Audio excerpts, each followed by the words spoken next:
Ready? Go ahead, starting. Okay, this is the planning committee on April 22 at 9:30 in the morning. Could we get a roll call, please? Good morning, Director Diana Mayer. Here. Director Matt Sampson, Here. Director Jed Smith, Here. Vice Chair Ranjiv Kush, Here. Chair Larry Russell. Here. Thank you. Okay, I need a motion to adopt the agenda. So moved. Second. Any public comment on the agenda? There are none. Roll call, please. Director Mayer, Aye. Director Sampson, Yes. Director Smith. Aye. Vice Chair Kush, Aye. Chair Russell. Aye. Thank you. Public comment on non-agenda matters. Phil, yes, there's one, Phil Sauter. Good morning and happy Earth Day, everybody. I was hoping to see on the agenda something to do with demand management. When we merged demand management into the planning committee meeting, we guaranteed that we would bring that along with us. And so far we've had other things to do, but I'm hoping maybe on May 27th, we could bring back demand management as an agenda item. There are a couple of things that I've been noticing this year, I guess, as we all have, is there's kind of a steady day by day 1 million gallon per day increase versus what we did last year. I just watched that daily number increase. So there seemed to be a small steady increase from last year, and I'm not sure where it's coming from. And then we've all seen that slight rebound over the last 4 years from the pre-drought levels. And again, it would be really interesting to understand why that is and where that's coming from. I think that could help us as we think about demand management, just to understand why the demand's going up and see if we can figure something out to do. So thanks very much. And We just need the AMI and we can tell you exactly. AMI would be terrific. And when we get into capital on Thursday, I think that'll be a subject. Yeah.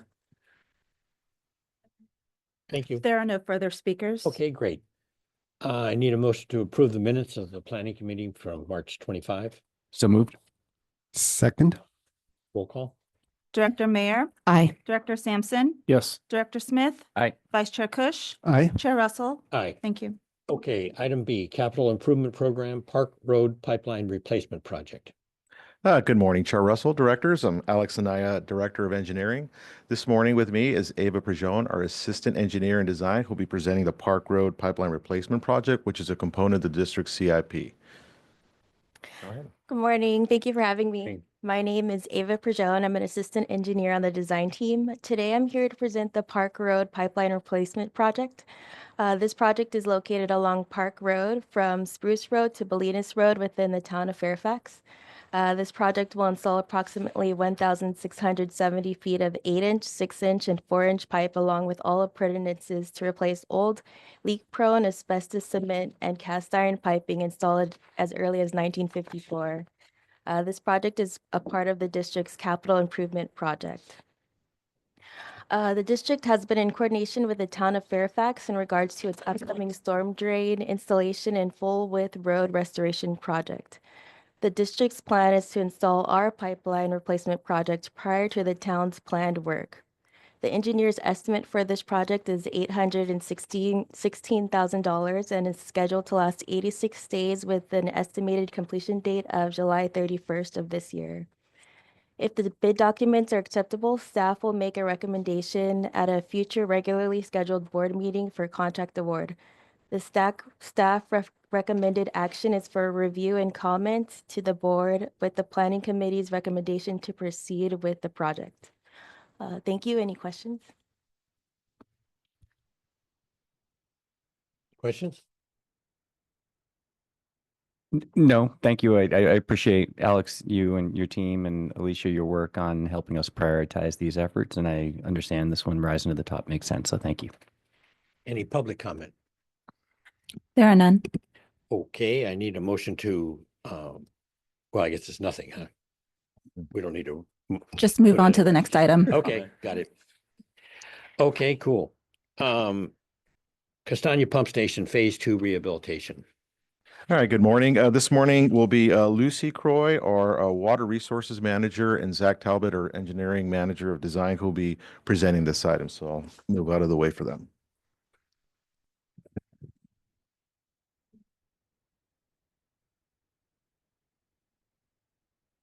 Morning, directors. We've Good got a morning. PowerPoint this morning. I don't know which one is it. There it is.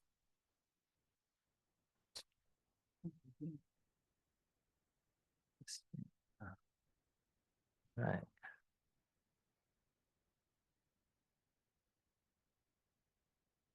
Is it showing up? No. Nope. Do. You don't do it? No, that's not working. Uh-oh. Oh, there's no Zoom. Yeah, you are. Hold on.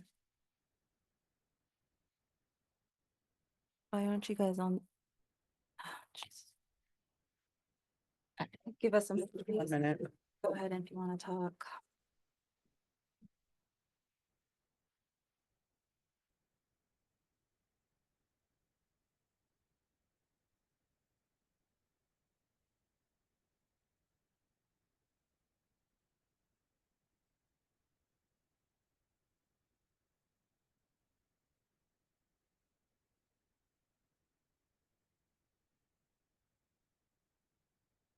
Why did it turn off? It's going.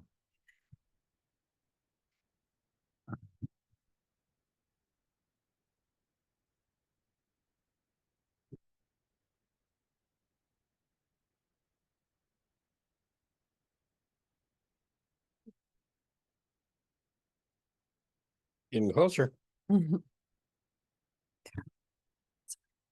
Thanks. All right. Sorry for that.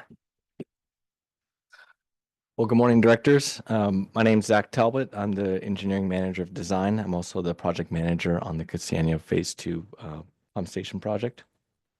Lucy Croy, water quality manager. This morning, we'll be giving you an update on Castania Phase 2. Here's an overview slide. So we'll kind of be going over the location and the history of Castania Pump Station. We'll be going over what we did in 2021 in response to the drought, and that's what we call the Phase 1 improvements.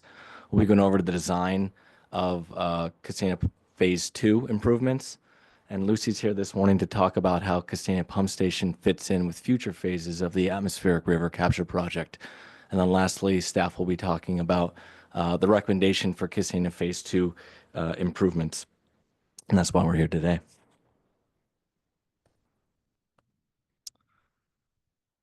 All right, we're going to start with just kind of a location of where Castania is located. The image on the right is showing Castania Pump Station. It's circled there in yellow. It sits just south of the city of Petaluma along Castania Road. Castania Pump Station can pump directly into the North Marin Aqueduct, which is shown in blue. The aqueduct, what we call the North Marin Aqueduct, starts just south of Castania Pump Station and runs south along the 101 corridor and feeds North Marin Water District as well as ourselves. The aqueduct receives water from Castania Tank, which subsequently receives water from Cotati tanks and the Eli Booster Pump Station. The aqueduct can flow via gravity without the use of Castania Pump Station up to roughly 15 million gallons per day, depending on the water level of Castania Tank. Right now, Castania is used to increase flow when that gravity is not enough for demand. The image on the left is just kind of a zoomed in picture of Castania Pump Station. You can see it sits there just along the US 101 corridor, and you could actually see it as you're traveling south along the southbound lanes. You have to look quickly, though. You have to look quickly. Very well camouflaged pump station. So I'll be going over kind of the history of Castania Pump Station. So it was built in 1977 by Marin Water.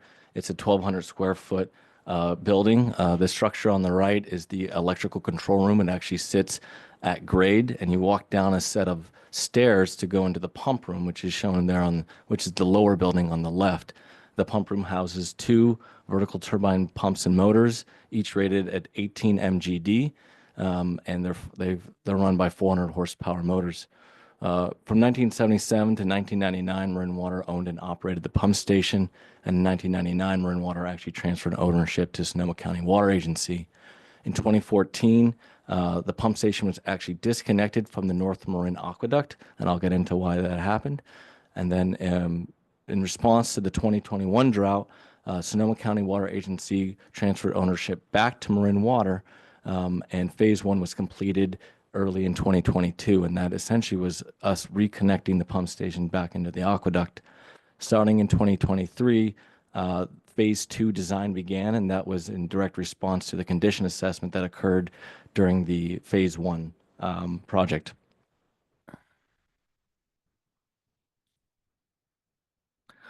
So now we'll kind of zoom into the history. We'll just go back 10 years. I won't take you all the way back to 1977, but roughly 10 years ago, the North Marin Water Aqueduct Relocation and Energy Efficiency Project occurred, and it happened from 2014 to 2016.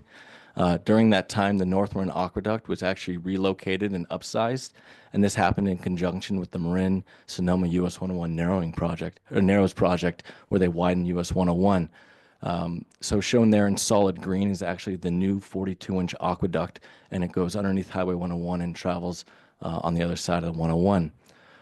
So during that time, the aqueduct was increased in size from 30-inch to 42-inch, and what that did is it allowed for gravity flow. So it no longer required Castania Pump Station to reach that 15 MGD capacity.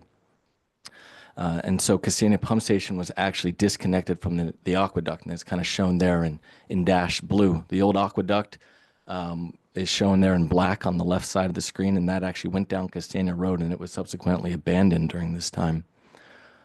So Castania Pump Station essentially remained disconnected and offline from 2014 to 2021 until the 2021 drought. You might mention that there was a huge fight between us and North Marin over the sizing of that pipeline. It was quite a knockdown drag out, and eventually resulted in upsizing the pipe. My opinion, engineering wise, was it should have been larger. I think it could have easily been pushed out to 60. The deal was that Caltrans paid 90% of the cost. All we had to do is really pay for materials. So it was basically free if we were to decide to take advantage. We got a fair chunk of change out of it in value, but we could have got, I think, a lot more out of it. In 2021, the drought hit, and as most of us remember vividly, the reservoir levels dropped rapidly over 2 winters, as shown on the chart on the right. And by mid-2021, we were projecting that if the dry conditions were to continue, our reservoir levels would continue to drop to very low levels and potentially run out. So in response, we had a number of drought response actions that were initiated, in addition to asking customers to conserve and planning for an intertie across the East Bay Bridge. We also initiated a study looking at Castania and how it could help our flow rates, bringing water down from Sonoma Water. So we initiated that reconnection at that time in the beginning of 2021 in response to the drought. And through that study, we found that an additional 6.5 MGD could be conveyed through the North Marin Aqueduct by reconnecting the pump station to the aqueduct. And so that project moved forward for a total project cost of $1.6 million, and went rapidly ahead with the board's direction. Construction design was completed in 6 months, and construction over 2.5 months, and we were operational by late January 2022. Of course, by then we'd had rains, but Castania was up and running at that point. You're not taking enough credit. Ben and the group did a wonderful job here in advancing this forward. This is more water than a desal plant would have produced, the one that was planned in 92 and then later in 2004. So in one phase, by just boosting the pumps, we're able to send more water to our end of the town with just the modification. But the other part that you're not taking credit for is that this was done, she mentioned the rains, but it was done in the middle of the rains. And I don't mean like rain, it was like monsoon rain. And our people and the contractor worked almost 24 hours a day installing things, because this had to be live tapped into the existing aqueduct. Mhm. So this was quite a challenge. Would have been a trivial task to have hooked it in at the time of construction. But at this time, it was a real task, especially with this torrential rainfall. Right. Thank you, Larry. Yeah, so as mentioned, the phase one, which happened during this time, Castania Pump Station was reconnected into the North Marin Aqueduct. As you can see there in red, that is the new pipe that was installed during that time. And that is new 30-inch piping. And so that required a hot tap and tie-in into the North Marin Aqueduct, which happened while the aqueduct was flowing water south. And so now essentially when you turn on the pump station, all the plumbing's connected and you could boost flow through the aqueduct. Keep in mind, this is a 30-inch tap in a 42-inch line. So it's like most of the line. Correct. And so during this time, both staff and the engineering team, Corolla, performed a condition assessment of the pump station and had a lot of recommendations for a full future rehabilitation of the project, because phase one was really about just connecting the pump station back onto the aqueduct and turning it on. Quick question on the flow, because there's a significant amount of water now that's available with that. Is that acre feet baked into the cake of the water supply assessment, or where do we see that actually line itemed into our water supply? It's a good question. So the 6,300 acre feet, that's baked into our take of, within the 12,000 estimated that we take from Sonoma Water. So it's, when we talk about district improvements, that's where it comes into play. It's a bit of give and take. I'm struggling to answer your question because I think the 6,300 that I showed up there, we already have that improvement. We've reconnected it. And so when we turn the pumps on, it's there. Long term, we would need those pumps to operate reliably, and that's what I think the recommendation will be I think today. Yeah, if this I is could, really, go ahead. Yeah. yeah, so phase one is baked into the baseline of the strategic water supply assessment, if that's what you're asking. So when we look for additional supply, additional capability, this is just part of the baseline that's baked in now once we made that connection.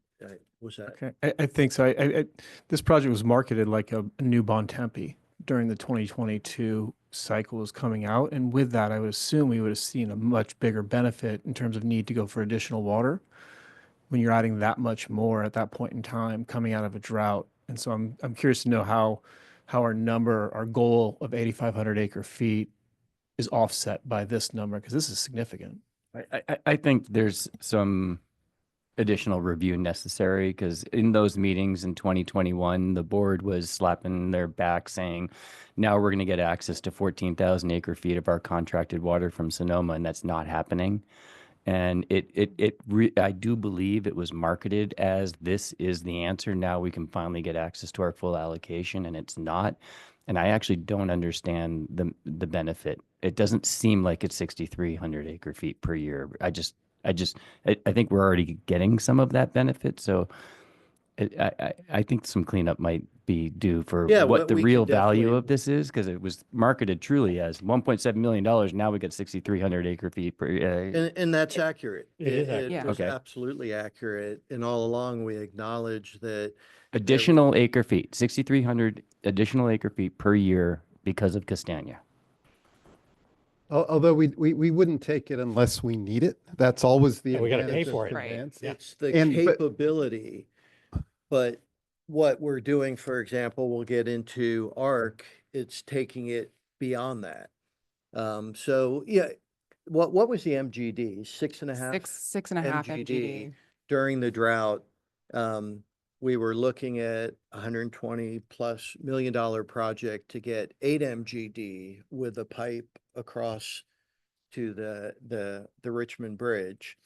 And this project for $1.5 million gave us 6.5 MGD. It was a great project, in hindsight, like it got disconnected. It wasn't ours at the time. We didn't, but in the midst of the drought, this was a very powerful and significant kind of life ring for the district with the capability to bring in more water, with the understanding, of course, as we understand, we're really talking about winter water and capturing that Yeah. additional flow that would come were there rain events in the Russian River Valley. One of the challenges with the 6,300 is you have to have somewhere to put it. And I think that's one of the advantages of the conveyance project is that we'd be putting it in storage.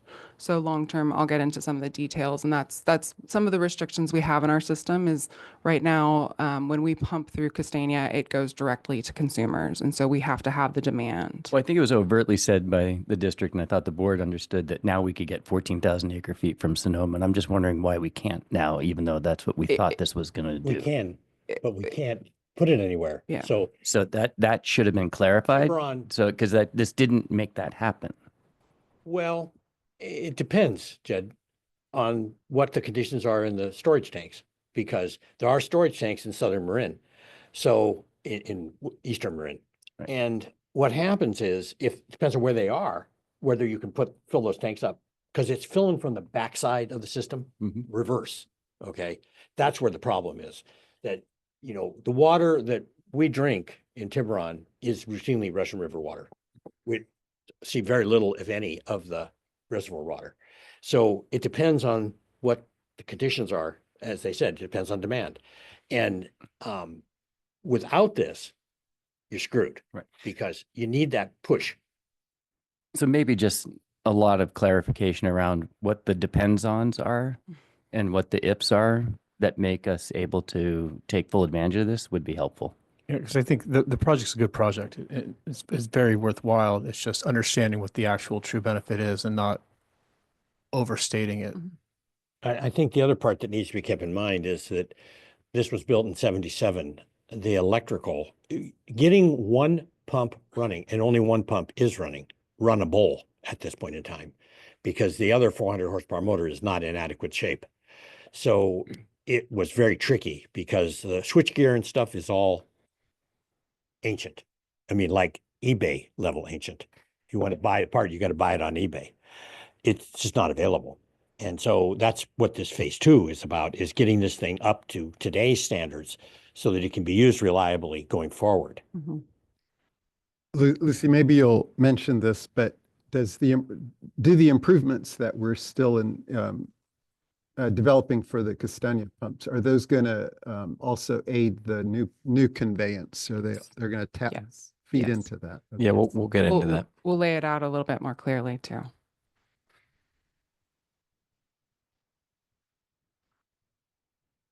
So coming out of phase 1, there was recommendations for what to do with the pump station itself. Now that the pump station was reconnected back into the aqueduct, so we by performing the condition assessment, it was established that installing 2 new reliable and efficient pumps and motors capable of 24 MGD was recommended. So that would be taking out the old pumps and motors and suction cans and replacing them with new electrical motor control center. So that's all your new switchgear or main panels, if you will, with new variable frequency drives, VFDs. That way you can control the flow and not just run at full speed. The pump station itself has a living roof from the 1970s. So there's a need for a new roofing system to avoid, water intrusion. We'll leave that to Amy's, huh? And then, of course, there's a need for an HVAC system. These VFD drives, when you're pushing a 400 horsepower motor and you're trying to control it, it produces a lot of heat. And typically at this size, you do need HVAC to keep the temperatures down to a reasonable level. Otherwise, you could run risk of premature failure of your electrical gear. Improved pump station drainage around the pump station, because again, it's kind of built into the hillside. And then lastly, and not least important, but both Carollo and Hazen and Sawyer and North Marin Water all established a need for a pressure relief tank at Ignacio treatment plant. And that's because we'll be pumping from a pump to a pump. So Castania essentially pumps directly into Ignacio pump station or treatment plant. And in the event of a power outage, specifically at Ignacio, you could run risk of surge. and damage to the North Run Aqueduct. So you need to be able to relieve that pressure and volume of water. So installing a pressure relief tank at Ignacio was highly recommended. And that's part of this. Yes. So as we spoke about at the beginning, the pump station is on the aqueduct and it runs when we need to meet higher demands. So it can run up to the pump station does not run when there's 15 MGD or less demand. So we run gravity. When we need higher demand, that's when it runs. When we talk about the atmospheric river capture project, the conveyance project, that would operate at higher demand levels because we'd be conveying water, excess water from the Russian River out to Nicasio Reservoir. And so that places those higher demands on the aqueduct, and that makes this pump station essential to the conveyance of that water out to Nicasio. And it's an essential component of the infrastructure in order to get it out there.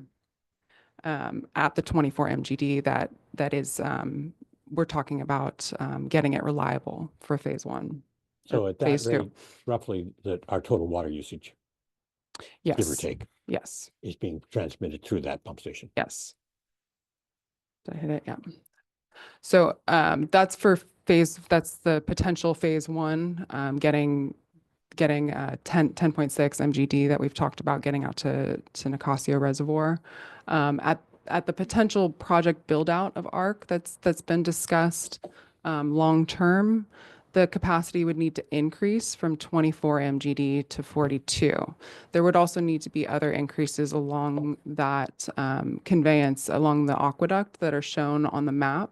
So there would be a number of, there's a smaller pipe size, as Director Russell mentioned, along the 101 corridor. So that would also need to be increased. So those are other improvements that would need to be done at the same time. But in order to increase from 24 MGD to 42, the current Castania layout doesn't accommodate that kind of increase due to the electrical switchgear. It's really maxed out at 24 MGD for that horsepower. So it would require a rebuild. So that's why we're really here today to talk about planning smartly about how we invest in our pump stations and our assets and making sure that the investments we do propose at Castania complement future phases of ARC and other conveyance if they do go forward. And PG&E has enough power there. Currently, the service does not meet the requirements of the increase in pump horsepower. So you'd have to go back to PG&E and give them your new load demand. So likely, This is like 1,000 horsepower to get to 42. you'd probably minimum, about 1,000. So 800 would probably be the minimum. Maybe you'll get 40 MGD, but closer to 1,000 running at the same time. So 2.5 times what we currently have. Correct. Mm-hmm. Lucy, Yeah. can you explain the difference, the red and blue lines Yeah. from the Cotati tank? So the blue lines are existing. Anything shown in red is basically at later potential project build out for ARC. So the red line going from Cotati tanks down to Castania, that's also shown to be a little bit larger. That's a future STS Southern Transmission System. That's a pipeline, a potential pipeline that Sonoma Water's talked about for a while and actually have 30% designs and are planning long term to increase the conveyance down through their transmission system. So that would also need to be built in order for us to get to this 42 MGD. Do you have any idea why they went cross country instead of down the freeway originally? For the I just look at the for the blue line, it's kind aqueduct? of goofy. It goes east and then south. Is it doing something else at that intersection that we can't see above it? it's a good question. I don't know. Maybe it's getting the Looks like that. getting the elevation for Cotati tanks. Oh, maybe. But I There, mean, that's it's a lot pumping, of storage. so Yeah, it's a lot of storage up there. So this is an important graphic. So the blues existing as we talked about, the purple is the ARC project that the board has selected as a preferred water supply project. And the red is a potential future consideration that we are moving forward with at this point. We're focused on the ARC. And if I can just note really quickly, we caught this in the staff report. It's not captured on the slides. We indicated that this is a proposed project until we have, of course, a final, CEQA document, project approval, which is a formal adoption. So just for clarity, if anyone's confused by that. Thank you. Yep. Thanks, Lucy. So in light of the potential future full build out of ARC, staff got together about a month ago to kind of talk about options for Castania. What makes sense to do today? What's the best fiscal responsibility for the district? So we came up kind of 3 options, one being the bare minimum and 3 being the full build out, which we were currently designing. However, the full build out again limited us to 24 MGD. So I'll just kind of walk you through the options that we all discussed as a staff, and then I'll give a recommendation. So option 1 was to kind of operate Castania Pump Station as is and install that pressure relief tank to protect the aqueduct. That's roughly a $500,000 investment. And that would essentially be the bare minimum. However, you wouldn't be able to run up to that 24 MGD, so increasing flow wouldn't be capable with option 1. And so, and you'd be, of course, be running the old pumps. And there's likelihood of premature failure due to known vibrational issues. Option 2 is kind of the middle of the road. It's what we call the partial Castania improvement, and that'll address our immediate need. That's roughly a $1.5 million construction estimate, and that again would install that pressure relief holding tank in Ignacio. But with this option, we'd be upgrading a single pump at Castania. So that'd be a new pump, a new motor, and a new suction can, which is required to increase that flow from 18 MGD up to 24 MGD. So with that, you'd be getting at least one whole new pump at Castania. There'd still be risk that would remain from the old leaking roof. However, that could be mitigated with some minor improvements. Yeah. Option 3, this is the construct the complete phase 2 design of Castania. Then that would include, of course, the pressure relief holding tank, but that would be both pumps, both motors, suction cans, all the electrical equipment, kind of what I spelled out earlier in the presentation. The only issue is, again, we're limited by that PG&E and we're limited by the flow rate. So you'd be maxing out at 24 MGD, and it wouldn't be thinking about the future phases of ARC. What voltage are you planning to run that? 480. Because that would help a lot if you jump that to 1200 or 2400, cut the motor size. And Yeah, it could. We'd have to look into it. I mean, this is, we're kind of wading our way through. Okay, what where can we I'm do? headed is how much change in electrical efficiency can be gained by making the electrical changes. In other words, it pays back over time by spending more money now to get a more efficient motor or electrical system. You're asking about jumping from 480 to 2400 volt? No, even just changing the motor. I mean, I would assume, based on my knowledge of the motors, that size, 92% or 93% efficiencies are common, where probably when these motors were put in, 85% was the efficiency. Yeah, something correct. like that. Yeah, it's correct. You'd be more efficient. So a lot of that heat that you're talking about it's less than it used to be because the motors are more efficient, so they don't throw off so much heat. Correct. It's Motors are bigger, so. Yeah, they're bigger. But also the VFDs give off the heat as well. So you have heat loads at both ends. Would it make sense to put those on the roof The outside? What's that? The VFDs? Typically we like to put that in an enclosed. Yeah, I know, but you could build an enclosure on the roof and get the heat out of the room. Yes.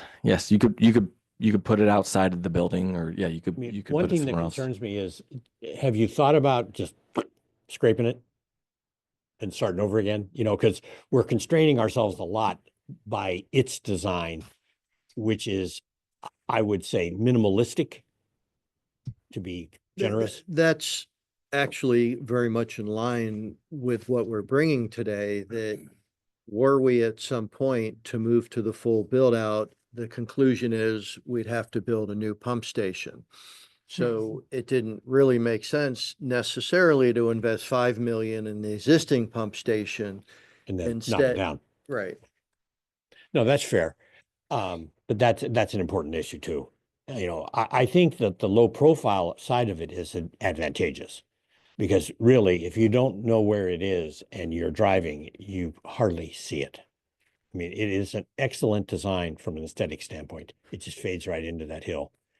But, you know, if it really needs to be 3 times that size, you know, maybe we're kind of, you know, putting 10 pounds in a 5-pound bag. Zach, one other question. When I see pressure reduction or pressure relief holding tank, it always makes me think of our previous analysis of, you know, pressure reducers within pipes that could also produce energy. Is that type of option, you know, applicable here, or is?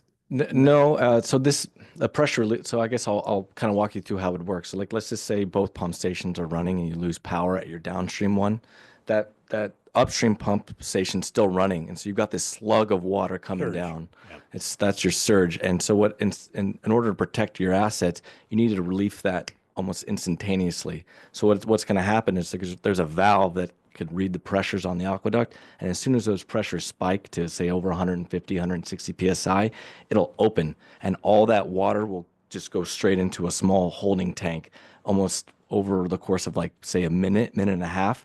And then after that, it's done. The whole surge is done. This would only occur in the event of that scenario that Zach laid out, which would expect to be very, very rare, but you want to protect the assets. There's not, all the other energy is mechanical energy you're producing. So there's not excess energy. Like if you have some big hydraulic grade line with gravity flow, you want to capture that wasted energy Right. on an ongoing basis. Okay, thanks. Yeah, you wouldn't want to pump and try to catch the energy because, you know, you just slow the pump down. You wouldn't try to capture it back because there's a loss of efficiency in doing each time you try that. You know, you lose like 10% more.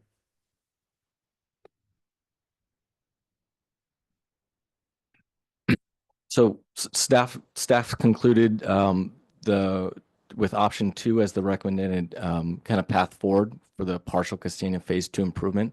And what this will do is achieve our short-term goal of both increased flow and reliability.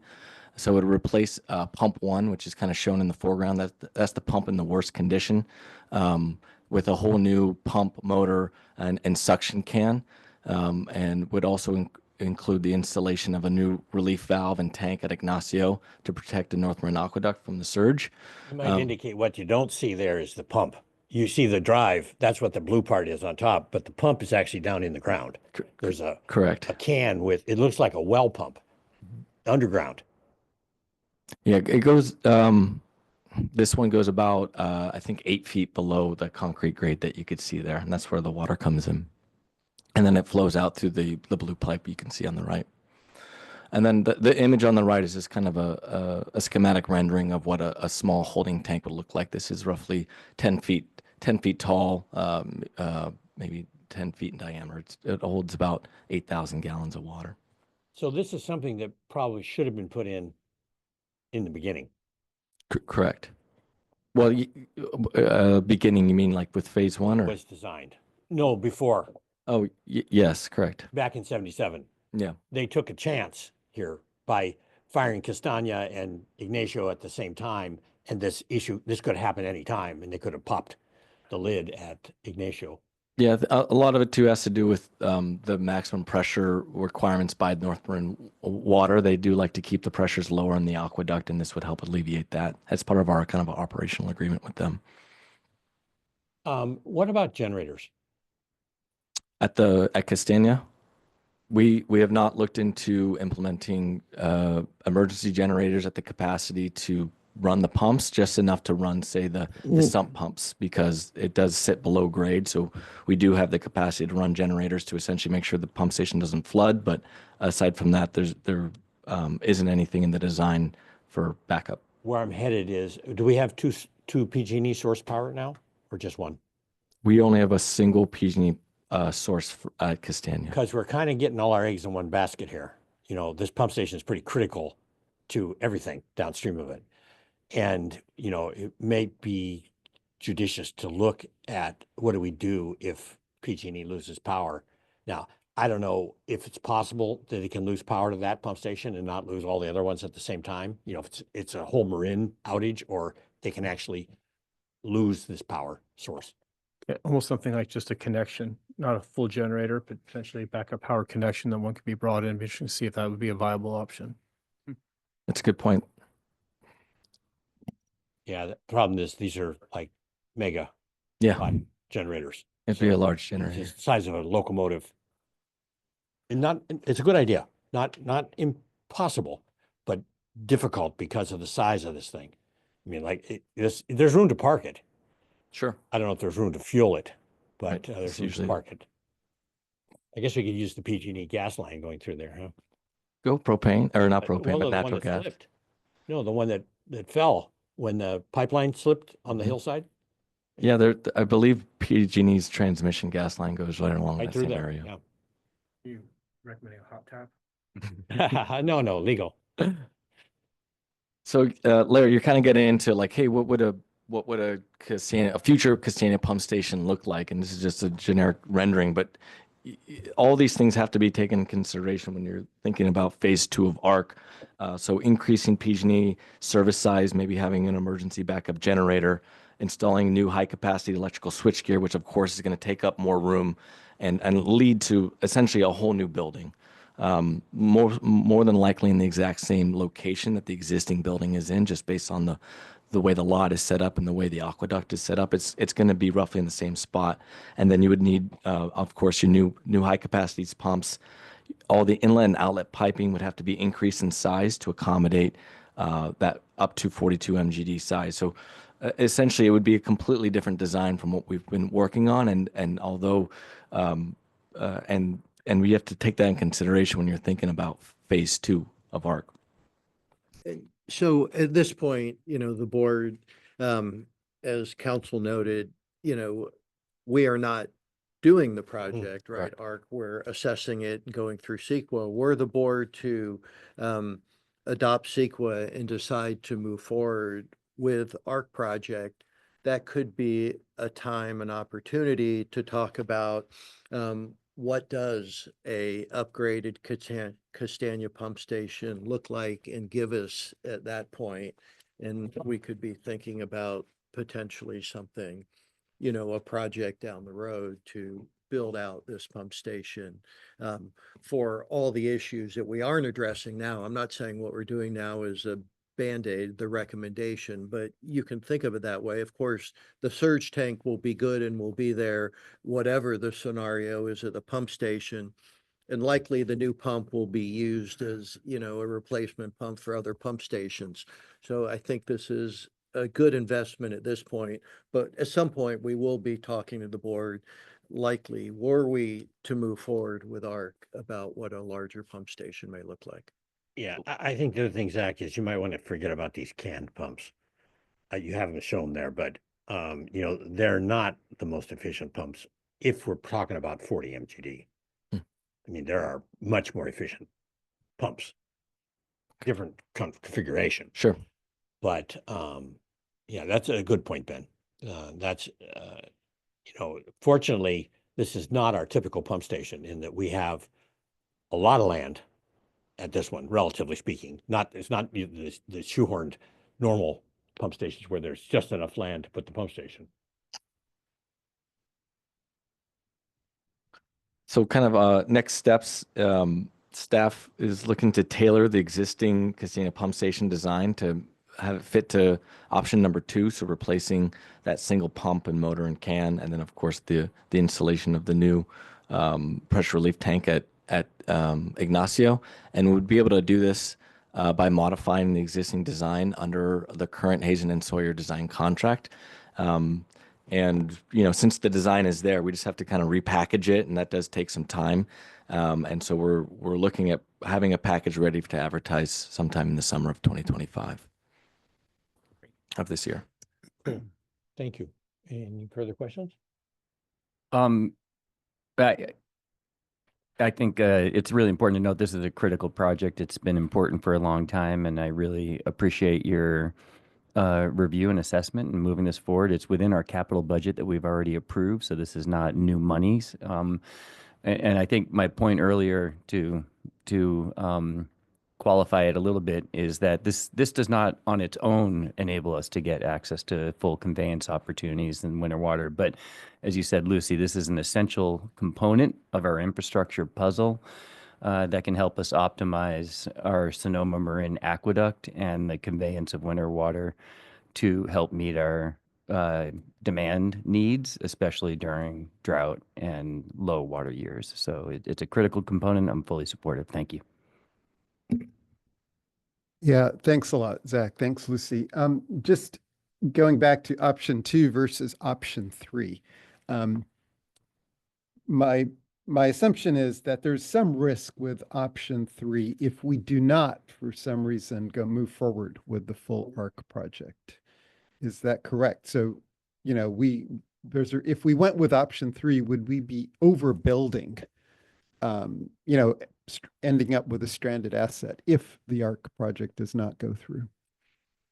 I think under that scenario, we likely would come back to the board and say, okay, we have roof issues, we have sump issues, and probably complete option 3. We're just doing some pieces of it. We would probably recommend to complete option 3 to have a fully reliable pump station within the constraint of the pumping capacity. But if we weren't moving forward with ARC, we would need additional capacity. Okay, so reliability would still be something that we want to address, Absolutely. even if capacity is maybe less of an issue. That's correct. Okay, thanks. Not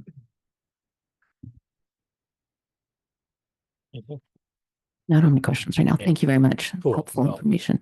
Thank you for the excellent questions from the board. Public comment? Yes, we have one. Mr. Larry Menikis, please. Yes, good morning and happy Earth Day. I'll try not to trip this time.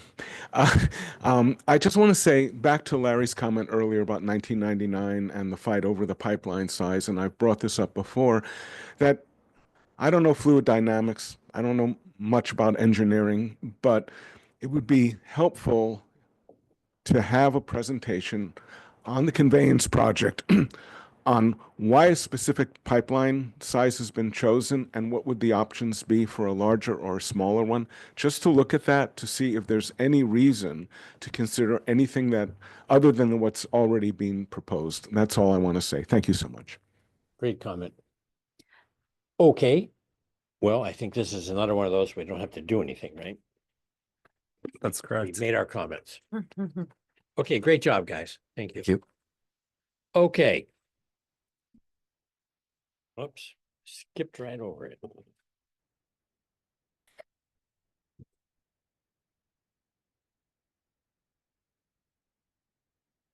Capital improvement, minor subject. Okay. Good morning. I'm back again, Alex Anaya, Engineering Director. So this morning with me is Alicia Irish, our Engineering Planning Manager, who will be providing an update on the capital improvement program for budget years 26 and 27. So I have a presentation for you today. Morning. Good morning, everyone. I have a presentation here. Maybe, huh? It'll work.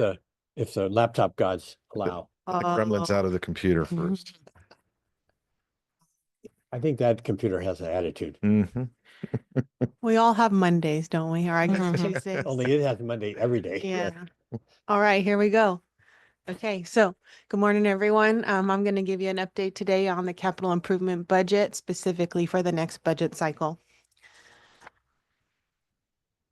So today we'll talk about the proposed 5-year CIP plan from fiscal years 26 through fiscal year 30, go through the CIP framework, kind of how we develop the CIP, and then get into the specific 6 asset classes and some kind of project highlights and talk about next steps.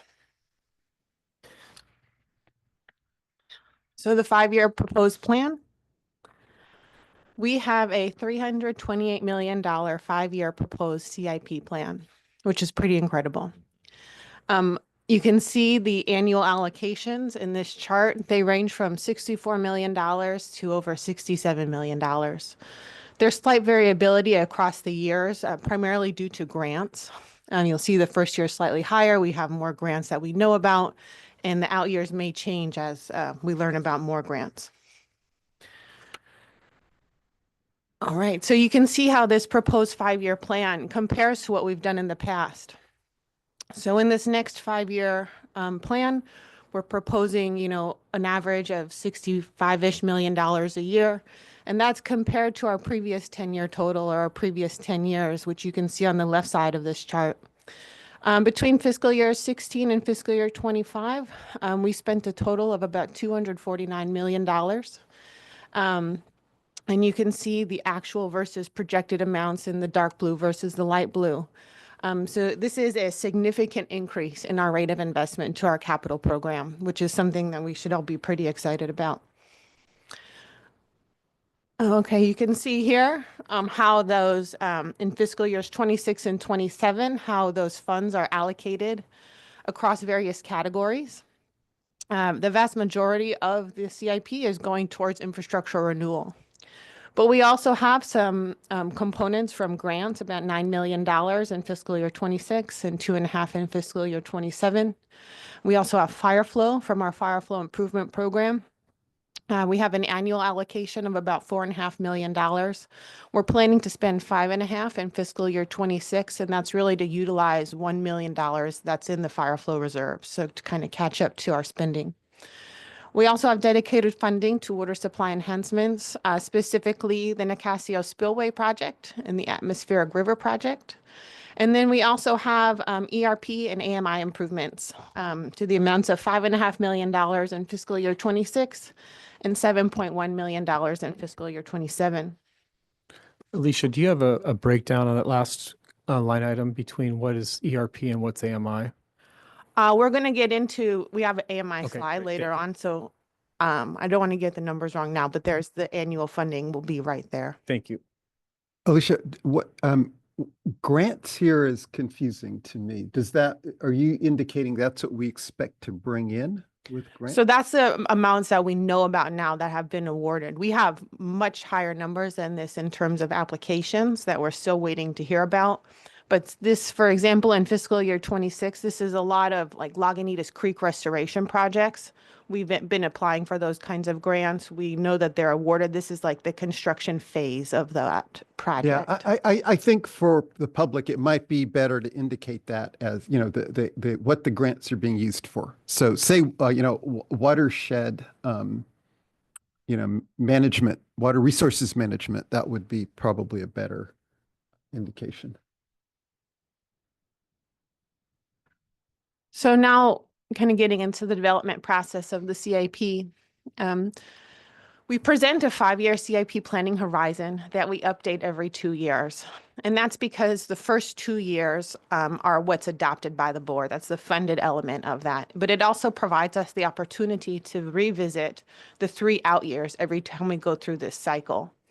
And then every 4 years is the rate setting process. So during that time, it allows for longer kind of CIP forecasting, the 10-year kind of the longer time spans. And to get the projects into the CIP, the prioritization process, we have a capital steering committee that meets monthly that talks about not just longer term priorities, but also short-term priorities and for projects. And then engineering develops kind of a draft capital budget based off of that risk-based prioritization process.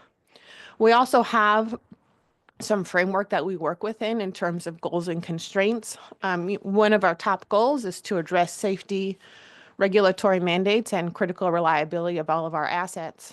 We also want to manage our maintenance workload and consider all district asset classes in terms of our expenditures, while also providing flexibility and accommodating uncertainty. As we know, projects such as the Park Road project that got discussed this morning, come up and they're a bit unanticipated when developing the budget.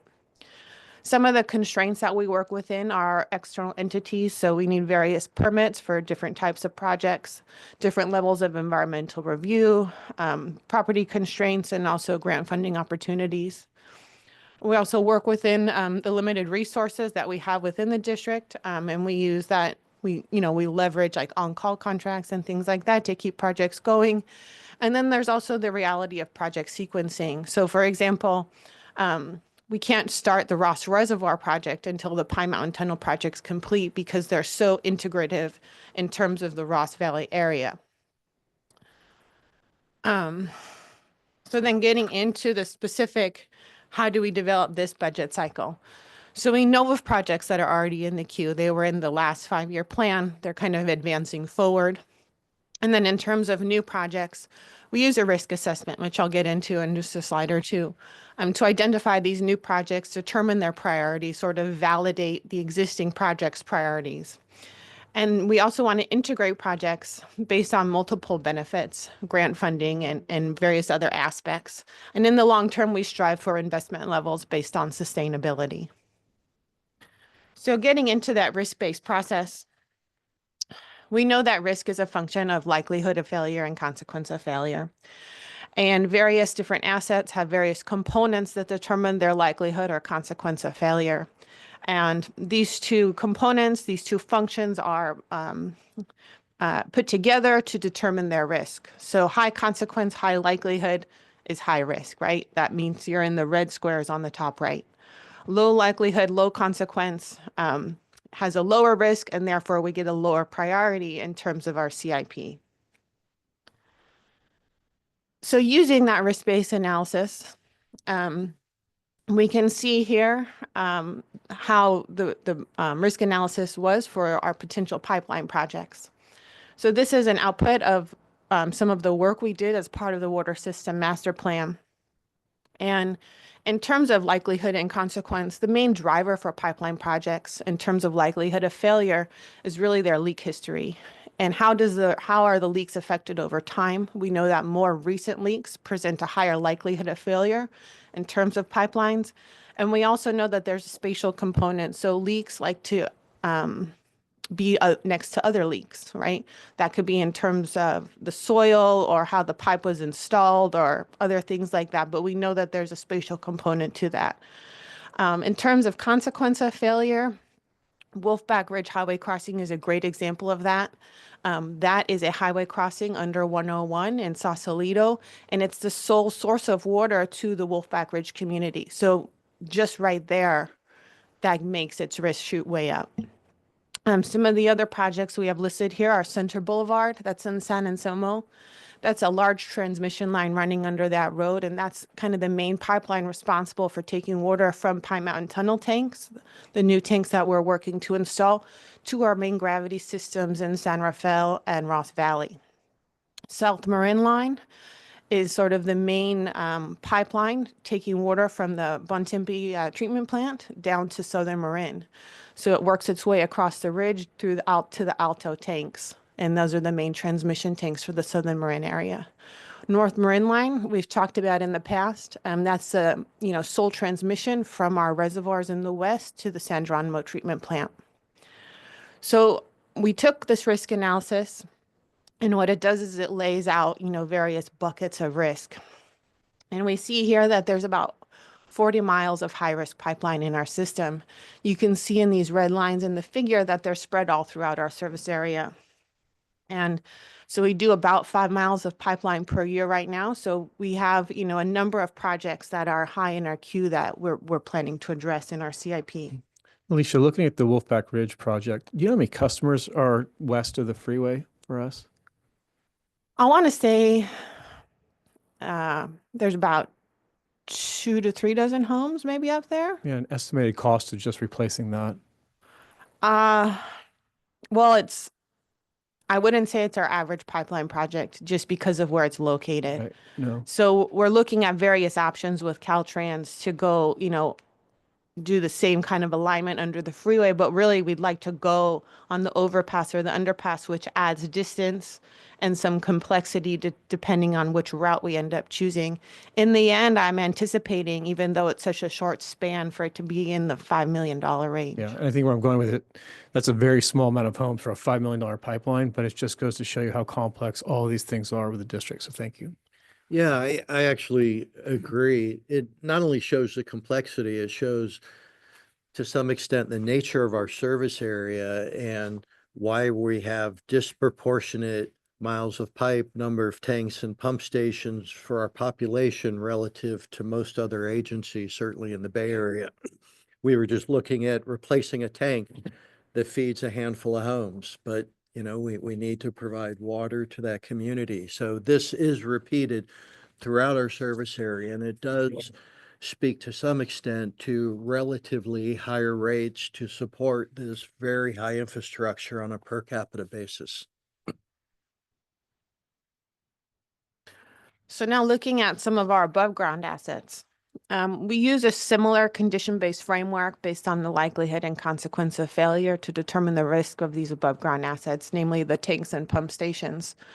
We know that we can extend the useful life of these assets with ongoing projects. We've discussed steel tank recoatings, individual pump replacements inside of a pump station, that kind of thing. And then we also look at multiple benefits when improving an asset.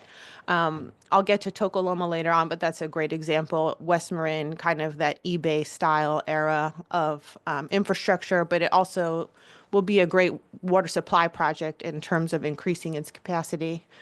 When looking at, tanks and pump stations, we evaluate the age of equipment, the ability to procure equipment, and then we also look at systematic opportunities to remove assets if we can.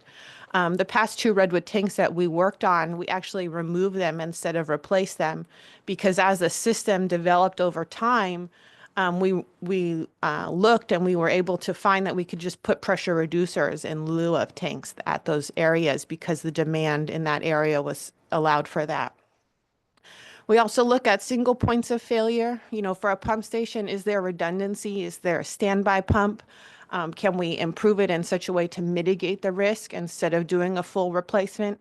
And then we also look when we're, working at an asset at a site, we look at enhancing many of those assets or aspects. The sizing, the security, the flexible connections between the tank and the ground, and then of course fire hardening measures. Wherever we hit an asset, we always look to enhance those as well. So some of the output from this analysis, you can see, red dots scattered throughout our service area, and those represent some of the high-risk projects in terms of future tank and pump station projects that we could move forward with.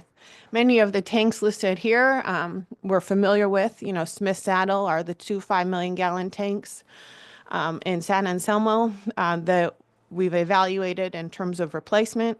The Pine Mountain Tunnel replacement project we're actively working on, initiating phase 2 this year. Ross Reservoir, we also know that it's in need of replacement and upsizing, but due to project sequencing and outages, that will take place after Pine Mountain Tunnel tanks are completed. The Wolfback Ridge tanks are currently in construction right now for tank recoating. And then Hind tanks are 2 of our 4 remaining Redwood tanks in our system in San Rafael. In terms of pump stations, there's a number in the figure, but only 1 listed here. That's the Federal Works project. That's a pump station in Corte Madera that is also multi-benefit. Not only is it aged and undersized, but it's also a very critical pump station for bringing water from the north of our system to the south of our system without going through, the Bontempi Southern Marin line. So now that we did all this framework and development, how did it shake out? So we have our 6 asset classes here. We have our pipelines, our pump stations, storage tanks, treatment plants, watershed, and system improvements. And you can see for fiscal years 26 and 27 how those total amounts are broken out across those 6 asset classes. And then you can see some of the kind of noteworthy projects within those asset classes. So getting into more detail on each of them now. Our first asset class that we'll talk about today is our pipelines. And this includes more than just our traditional pipeline replacement projects, but it also includes our atmospheric river capture project, our meter replacements, our AMI initiative, and also our fire flow improvement program. So you can see in the $25 million that's allocated for each fiscal year, most of that money is going, or some of that money is going towards our traditional pipeline projects like our Park Road kind of projects. We also have over $12 million allocated to our Atmospheric River project over the next 2 fiscal years. We have about $8 million dedicated to meter replacements and AMI, which the vast majority of that is for AMI. And then we also have our $5.5 and $4.5 million of fire flow projects each year. Alicia, really quickly, if you can go back to that. So I think also in the ARC project, as I noted earlier, it's proposed because we don't have a final project for CEQA. I think that this is the initial design cost that the boards approved that contract, I think at the last board meeting. And then I think the subsequent fiscal year, correct? Yeah. So I'll get into that. Yeah. So of that 12 million, there's that initial design contract that Jared mentioned, and there's also some money allocated for the environmental review process that we'll be undertaking. So this is not construction funds. These are kind of initial design environmental review type of funds. So some kind of project highlights in terms of pipelines. The upper right figure, you can see Marin City. For that project, it's actually across 2 phases. We're replacing all of the cast iron and plastic service laterals in that community. Phase 1 construction is currently underway, and phase 2 will go out for advertisement in fiscal year 26. The bottom figure shows Bolinas Road in Fairfax. So this project will replace about 3,500 feet of 1920s cast iron pipeline. This project's taking place, are you ready?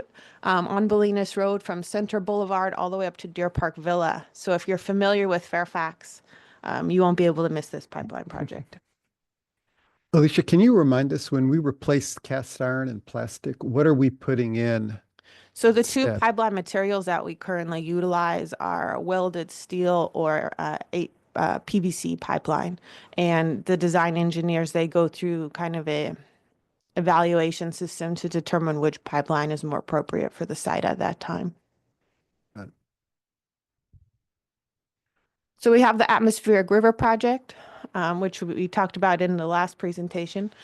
This project is proposing to install upwards of 13 miles of pipe and new pump stations to convey excess water from the North Marin Aqueduct to Nicasio. We're currently in the RFP process for the environmental. The design has since been awarded, and we have about $12.2 million of funding allocated for these efforts. And now meters and AMI. So for AMI, we have $2.5 million proposed for funding for AMI and $5.1 million for fiscal year 27. The next step for this project is to select a vendor with scheduled implementation targeted for summer of 2027. In order to fully fund this project across the 5-year plan, there's been temporary reallocation of targeted funding for large CIP projects such as the Smith Saddle project. In order to fully fund this project, based on board direction, it's critical that we advance this project in a timely manner. And looking at that $2.5 million for fiscal year 26, what does that get us? So that would, I believe that would allow us to get our vendor underway to kind of really learn how this project will be deployed, and it will get us to the point of procuring all of the meters to then fully implement them and install them. Thank you. So now we have fire flow projects. Like I mentioned, in fiscal year 26, we'll be utilizing $1 million of our fire flow reserves, which are created by, spending under $4.5 million at any given year. 2 highlighted projects I want to talk to you about today are the Wolfpack Ridge Highway crossing. You can see the green line as it goes towards the bottom of the figure on the left. That's where our pipe is now. It not only runs across the freeway, but it runs down the median, presenting a very risky kind of pipeline area. We're proposing to install it across the overpass in coordination with Caltrans. The other project on the right is the North Marin Line Creek crossing. So this project addresses the critical vulnerabilities of the North Marin Line. between the bottom of Kent Lake and the San Geronimo treatment plant, the North Marin Line crosses San Geronimo Creek in two separate locations, one of which you can see here. So this project is very like targeted replacement of the North Marin Line across the San Geronimo Creek, and also providing, supports so it can span the creek in those locations. Now getting into pump stations. There's almost $9 million of funding allocated for pump stations in fiscal year 26 and $5 million in fiscal year 27. This includes not just transmission and distribution pump stations, but also control valves. And across these 2 fiscal years, we have 2 pump station replacements planned, as well as 2 North Marin Line booster pump replacements. So the 2 pump station replacements we have, one is Tokoloma. This is located in West Marin. It's responsible for conveying Suluhuli and Nicasio water across the North Marin Line towards San Geronimo. This is a multi-benefit project because not only is the electrical equipment obsolete at this time, but we're also going to be replacing and upsizing some of the pumps in that pump station to meet the maximum capacity of San Geronimo treatment plant, which is great to have all of your assets kind of in line like that, as well as bringing the facility up to current technology. Then we also have the Fairfax Manor pump station. So this project was fast-tracked because in 2024 it experienced a complete collapse. So this project, we're designing it with our current fire hardening best management practices, and we are slating construction across fiscal years 26 and 27. On that one, I'm guessing we're still negotiating with PG&E and the town to determine how to share the costs. Yeah, and also on that, I will be sending out an email with some updates. We had some actions happen as soon as yesterday, so the board will be receiving that shortly. Moving into storage tanks, there's almost $20 million dedicated towards storage tanks across the next 2 fiscal years. We are proposing to replace 3 out of our 4 remaining redwood tanks, initiating phase 2 of our Pine Mountain Tunnel project, and also performing 1 to 2 steel tank recoatings in fiscal year 27. So Pine Mountain Tunnel, we've completed phase 1, as you're aware. The site currently looks like what's in the picture. Phase 1 was the site work for the project and the installation of the soil nail wall that you can see. Phase 2 is installing the tanks. So there's 2 2-million-gallon tanks that will be installed at this site. It would allow for future Pine Mountain Tunnel decommissioning, but also really increasing the storage that we know is undersized for the Ross Valley area. This, along with the future Ross Reservoir project, will really bring the storage to Ross Valley up to where it's needed. And that area serves a quarter of our customers, and it's important that we provide the adequate storage for them. So the Pine Mountain Tunnel project, phase 2, will take place across the next 4 fiscal years. This is primarily due to the limited construction window because of the presence of the northern spotted owl. Because that owl is present, we are only allowed to construct between August through January of any given year. Now moving on to our redwood tanks. The 3 redwood tanks we have proposed are the replacement of the 2 Hine tanks in San Rafael. This will be installing 2 200,000-gallon welded steel tanks. And it will also increase our flyer flow capabilities as the tanks currently have a combined storage of 300,000 gallons. This project is decades in the making. Due to various property issues and various, other priorities that have come up, the district has been aware that these 2 tanks are in need of replacement, and it is great that we are finally at this stage. Scenic Tank in San Anselmo. This is a 20,000-gallon tank. It will be replaced in same size with a bolted steel tank. And after these projects are completed, the 1 remaining redwood tank in our system will be Madera Park, and that's in Corte Madera. So treatment plants. We have projects taking place at all 3 of our facilities across the next 2 fiscal years. The projects include deferred maintenance, but also system improvement projects. and as well as initial funding for the design of the San Geronimo treatment plant clarifier replacements. So across fiscal year 26, almost $3 million of funding, and then in fiscal year 27, almost $7 million of funding. You can see some of the projects that we're proposing to work on. And some of them include the filter rate control valve replacement at San Geronimo. When I spoke with our treatment plant superintendent, a while back in terms of the priorities for them, this was their #1 project that they would like to see completed.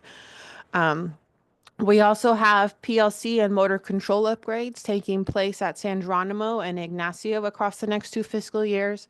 And then also funding allocated for the design of the clarifier replacement. Moving on to our watershed.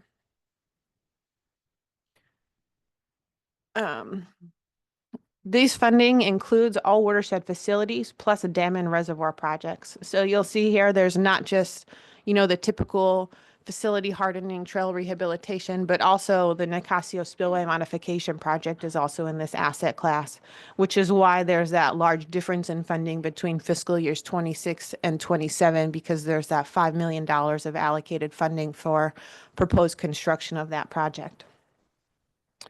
Lots of exciting stuff happening on the watershed. We're still continuing our culvert replacement program. You can see in the top left figure, what happens when culverts are undersized or not operating efficiently. The bottom left figure shows a trail in need of restoration. One of the trails that's proposed for restoration in the next 2 fiscal years is Cataract Trail, which is, one of the highly utilized trails in our system. The center figure shows spillway repairs at Seeger Dam and the Spillway Modification Project. And then, of course, our vegetation management. There's close to $2 million dedicated of CIP funds to our BIFIT program, and that's just the CIP portion of it. And you can see the before and after of the work that takes place on the right. The before is the top photo, and the after photo is the bottom one, showing the fire fuel reduction. We also have some more trail improvements and restoration taking place, continuing with our French broom removal, and then also our routine fuel break maintenance. So the Nicasio Spillway project is one of the larger funded projects in this asset class. This project is continuing to progress. We are continuing our environmental review process with a draft EIR targeted for fall of 2025. We're also moving forward with our engineering design with a targeted date of 100% design submitted to DSOD by the end of the calendar year. We're anticipating the number of permits that we need to obtain to have approvals by them in mid-2026, after which we can move forward to the construction phase of this project. In fiscal year 26, we have $1.5 million allocated, and in fiscal year 27, there's $5 million. So now our last asset class, system improvements, and it's kind of the catch-all because it covers everything else. We have the district buildings, the grounds, facilities, control systems, program management. This is where the IT and ERP upgrades are. We also have capital equipment and grant projects, such as the Lagunitas Creek restoration projects. So here there's over $20 million of funding allocated across the 2 fiscal years. Some project highlights within this asset class include our water treatment master plan update. So we have a water treatment master plan, but it's from 2015. Since then, some of our priorities and how we think about the system has changed. So before moving forward with, many of the water treatment projects that we have on the books, we want to make sure that we're doing them systematically in the way that we're thinking about the system now. We also have the ERP upgrade, the SAP upgrade, and a number of Lagunitas Creek restoration projects, which are funded through our grants. So in summary, we have seen and we have a significant increase in the rate of investment in infrastructure renewal. We're using our risk-based prioritization process to develop our CIP budget, ensuring that funds are distributed across all asset classes to help ensure that these assets are reviewed and maintained for the long term. And we'll be coming back to talk to you about this again. The budget workshop is scheduled for May 6th. And then we have a final CIP budget proposal brought to the June 3rd board meeting for adoption. So. If Yeah. I could just jump in briefly and just note, for me, this is an area it's rather remarkable, specifically the level of sophistication for our size agency that we employ for our capital project prioritization is really just exceptional work with Alicia and her team doing that. That really meets, the burden of responsibility that we have asking our ratepayers for this sort of increase in investment and really using it wisely and prudently. So I just wanted to, every time I see this, and I see it a lot, I'm personally quite impressed. Board question. Thank you very much for the presentation, and I appreciate the ability to articulate how much is getting done, especially relative to what was done before and how we're making up for a lot of lost time. So it's really exciting to see the modernization, and I share your excitement about all the projects going on. This is a lot to bite off. And so if there are pinch points or there's something that resources that are needed, please identify them earlier so we can look for solutions for those, whether it's a funding issue or whatever the case may be, because to move all these forward is going to take a lot of effort to do that. Just one detailed question. We talked about the pipeline asset class. Do you have an estimate how much pipeline replacement miles wise for these 2 fiscal years we're going to be looking at based on the dollar amount? I believe there was about $20 million or for traditional pipeline projects, and then, $9 million. So we're averaging about $3 million a mile for pipeline projects. Right. So if there's about $27 million, about 5 miles a year is what Okay. we're And the doing. reason why, you put together some pretty powerful graphics over the past few years in terms of asset class replacement, and to meet those, to start bending the curve to a point where we're ahead of it. And so I don't want to lose track of that, because I think it's an important component of what we're doing. So as soon as the closer we can get to what you had recommended, the better. Thank you. Yeah, thanks. My thanks as well, Alicia. I think we know that it's often the case that water services are actually financed by underspending on capital improvement and capital maintenance. That's, I think, a problem across the water sector and probably other utilities as well. So it's really encouraging that here at Marin Water, we're actually not taking that approach anymore. We're not paying for services by not spending on our infrastructure. It's great to see. One thing you didn't really highlight where we might be achieving operational efficiencies in some of the new improvements. Now, we talked about that a little bit with respect to different pumps that might operate more efficiently. I know we're looking at option, as we've in the evaluation of the clear water tanks at San Geronimo treatment plant, and in the roof replacement there, we're looking to see if solar panels can be incorporated now. Any other time you see opportunities for energy efficiencies, operational efficiencies as you're planning out these projects, please do highlight them for us. It's good to know. Thanks. Couple questions. The Phoenix Bontempi project, I think, was allocated like $5 million originally in the capital budget. Is that gone now? What's going on with that? Yeah, so that project's currently on pause. When we were moving forward with that project, the Nicasio Spillway project was also sort of in its infancy stages. And as the two projects started progressing, it became clear that the return on investment and the ability to maximize your increased water supply resiliency really came clear in the Nicasio project. And so due to kind of the efforts that we have available to us, we decided to put those efforts towards the Nicasio Spillway project. Okay. But is that still in the queue essentially, or have we basically taken it off the table given Nicasio and the pipeline that we voted on? Do you know? I wouldn't say that it's off the table, but I I would say that these Nicasio and atmospheric river projects Mm. are, taking the priority in terms of water supply projects. And then my other question was on the slides where on the watershed, given that we heard a lot of information about that there's sort of never going to be enough volume of water for fire prevention. It seems like road repair and fire road, fire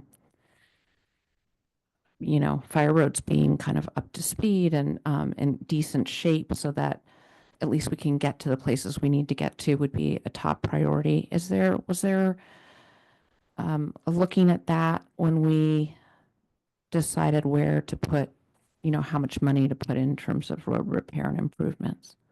Yeah, so there's definitely a prioritization process, and I will say that the watershed staff is very knowledgeable in terms of the assets that they work with on a day-to-day basis. Some of these values are project specific, and some of them are more program level, which leaves the individual departments or staff members to prioritize those projects. But there are projects on the books such as the Sky Oaks Road widening. Sky Oaks Road is a road that's used to get to pretty much anywhere in the watershed. And we know that it's not just critical for firefighting capabilities, but also to bring chemicals and other materials to the Bontempi treatment plant. And sometimes trucks have issues navigating that roadway. So that would be an example of a multi-benefit kind of road widening or road repair project that would take place on the watershed. And it's funded. We have sufficient funding for that allocated here. Yes, for the next 2 years. Okay. And if I could, I think it's really an important question you ask, and I've talked to our watershed manager, Sean Horn, about this specific issue rather recently.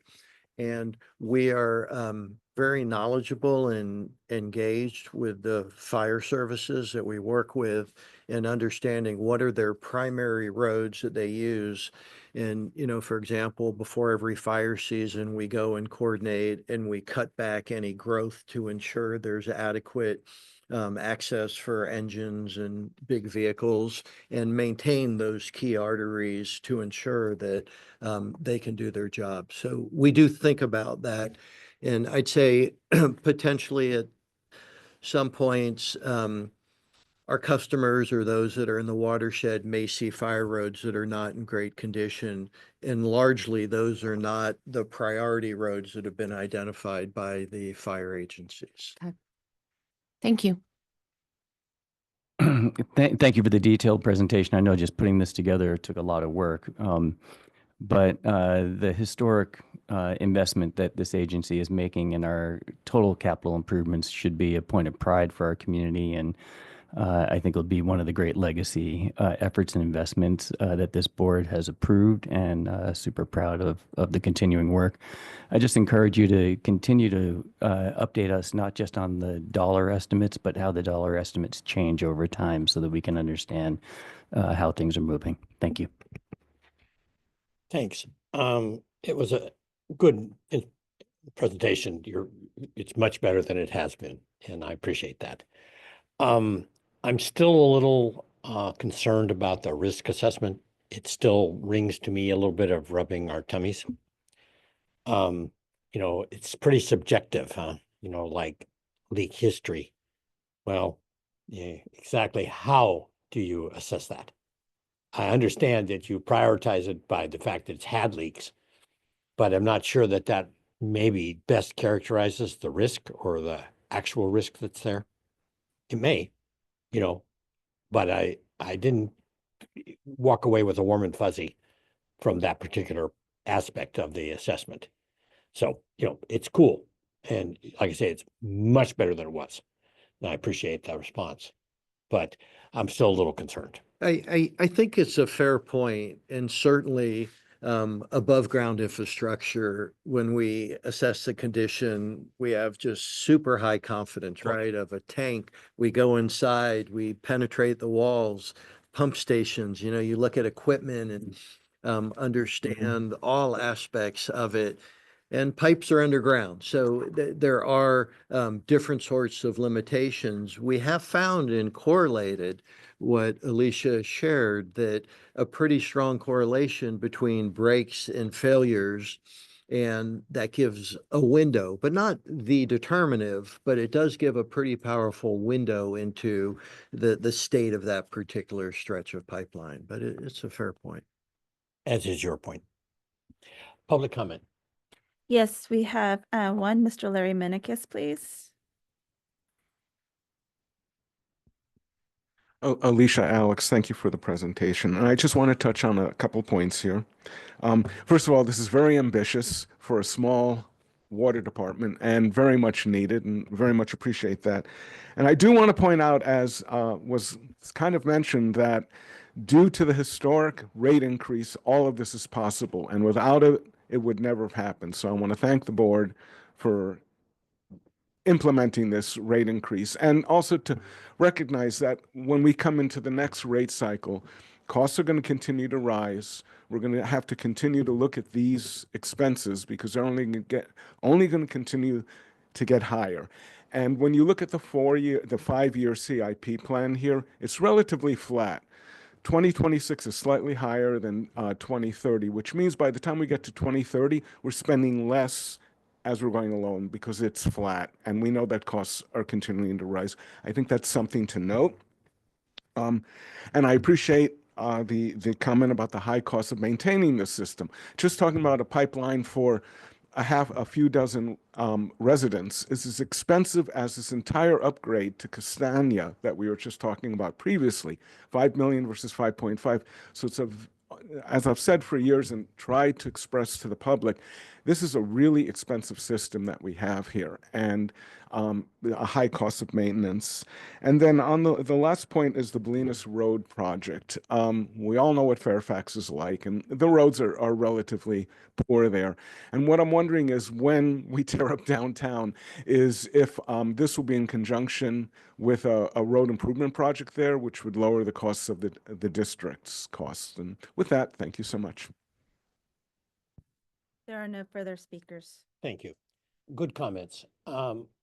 I would like to state that as the only person here at this group, at least that's been here for 21 years doing this, I am aware of no situation ever where the board did not support the request for maintenance cost from staff.